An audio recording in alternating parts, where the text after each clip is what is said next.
बोदोड येथे शेतामध्ये आग लागून लाखोंचे नुकसान झाल्याची धक्कादायक घटना घडलेली आहे।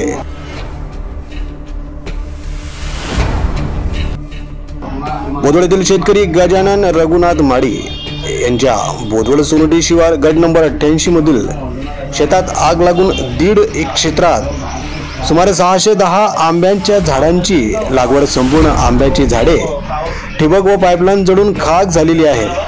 या आगीत 15 ते 16 लाख रुपयांचे नुकसान झाल्याचे शेतकऱ्यांकडून सांगण्यात आलेले आहे।